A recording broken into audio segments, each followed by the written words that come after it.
Hello दोस्तों, स्वागत है आप सभी का एक बार फिर से हमारे YouTube चैनल ज्ञान स्टार प्लस में। तो दोस्तों, आज हमने कमेंट चुना है श्रीमान देवेंद्र यादव जी का। ये लिखते हैं 10 पुरुषों की एक ही नार, जिनका एक बेटा, बेटा की मोड़ी नाना संग ब्याही। दोस्तों, इन्होंने ये पहेली पूछी है, अर्थात 10 पुरुषों की एक ही नार, उनके एक सुत जाई, और सुत ने अपनी पुत्री नाना संग ब्याही। दोस्तों, पहेली इस प्रकार से है।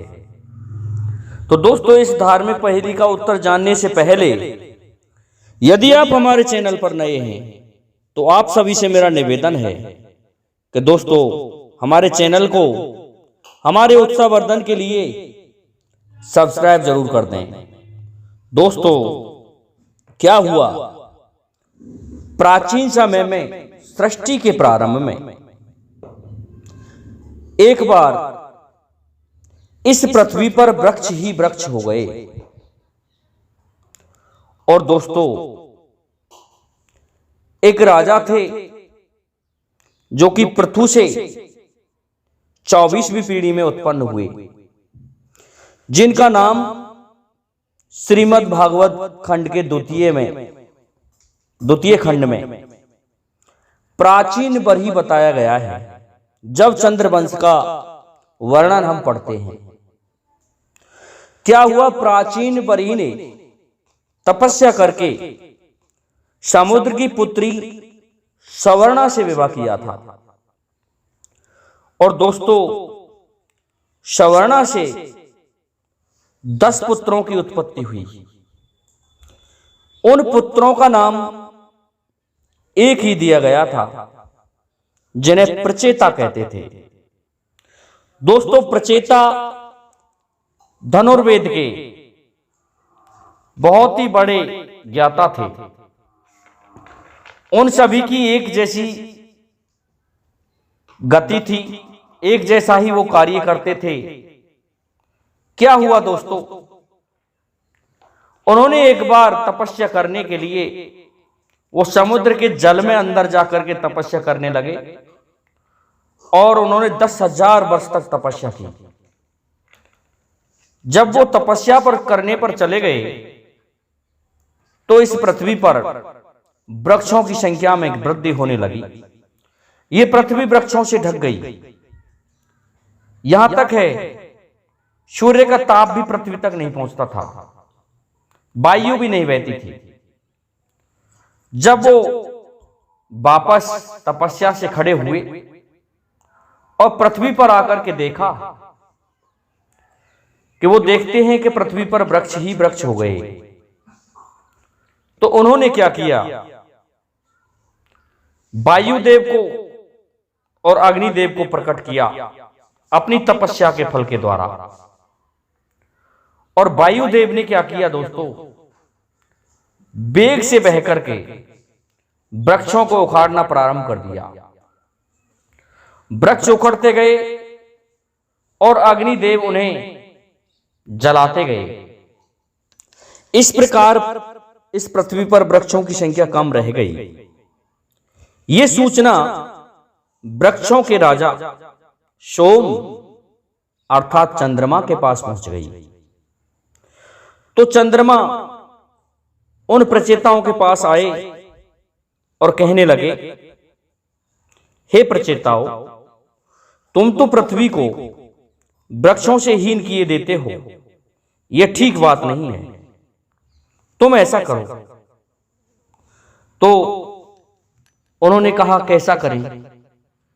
कि ऐसा है, तुम मारिसा से विवाह करो।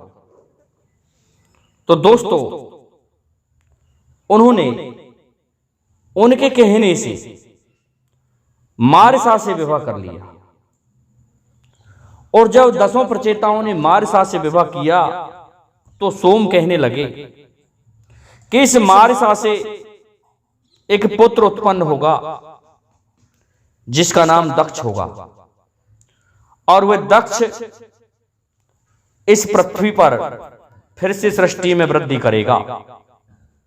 दोस्तों, इससे पहले जो 9 ब्रह्मा उत्पन्न किए थे उनमें दक्ष की गिनती की जाती है। उनके जो भी पुत्र थे उन्हें नारद जी ने संत बना दिया था। इसलिए अब सृष्टि में वृद्धि कौन करे? तो चंद्रमा ने कहा, तुम मारिसा से विवाह करके और उसमें आधा अंश मेरा भी होगा। तो आधा अंश उसमें चंद्रमा का और आधा अंश प्रचेताओं का, जिससे वह पुत्र उत्पन्न हुआ और जिसका नाम दक्ष रखा गया। दोस्तों, कहते हैं कि उस समय इस तरह की व्यवस्था नहीं थी। उस समय तो ब्रह्मा जी के अंगूठे से, आंख से, कान से, सोचने मात्र से बच्चे पैदा होते थे। तो इस प्रकार से सोचने मात्र से ही 10 प्रचेता और चंद्रमा के अंश से दक्ष प्रजापति उत्पन्न हुए। तो दोस्तों, दक्ष प्रजापति के कन्याएं उत्पन्न हुई।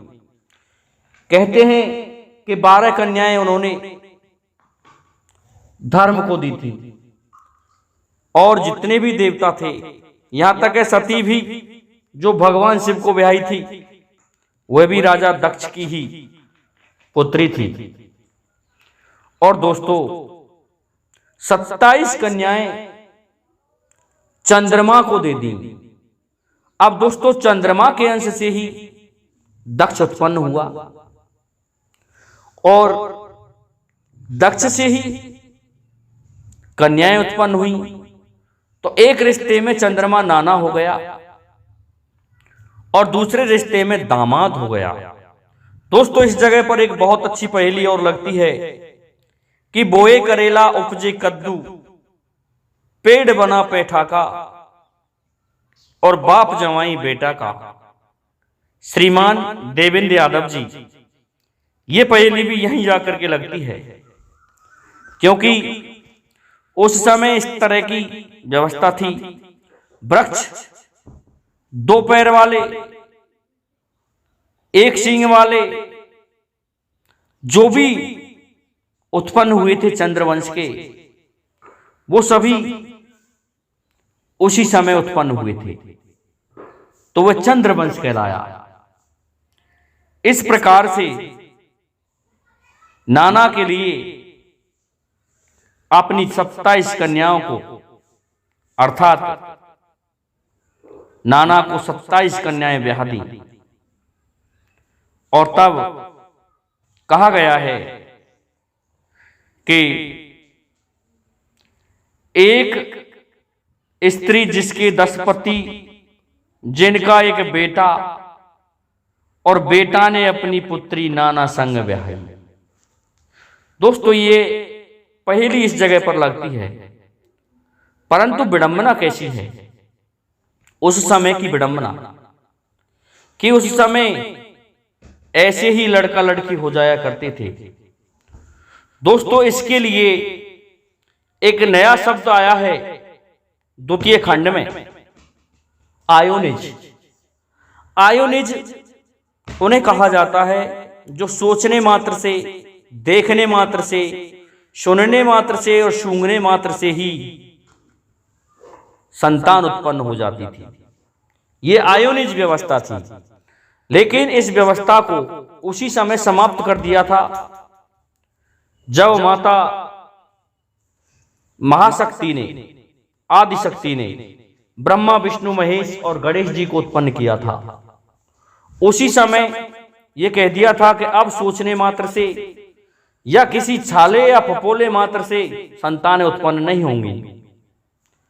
अब तो स्त्री पुरुष के संयोग से होंगी। लेकिन ब्रह्मा जी में ये गुण थे और ब्रह्मा जी की संतान कौन? श्रीमान दक्ष महोदय, जो कि दूसरे मनवंतर में उनके अंगूठे से पैदा हुए थे, तो उनमें भी यही गुण थे। इस प्रकार से ये संतानें आयोनिज हुई थी उस समय। तो दोस्तों, मैं समझता हूं श्रीमान देवेंद्र यादव जी को उनकी पहेली का, उनके प्रश्न का उत्तर मिल गया होगा। इसलिए मेरे समस्त श्रोताओं से और सब्सक्राइबर बंधुओं से निवेदन है कि हमारे चैनल को, हमारे इस वीडियो को लाइक, शेयर और सब्सक्राइब करें। साथ ही बेल आइकन को भी प्रेस कर दें, जिससे कि आने वाले वीडियो का नोटिफिकेशन आप तक पहुंचता रहे। दोस्तों, आज के लिए इतना ही काफी है। जय हिंद, जय भारत, जय जय श्री राधे, जय जय श्री राम।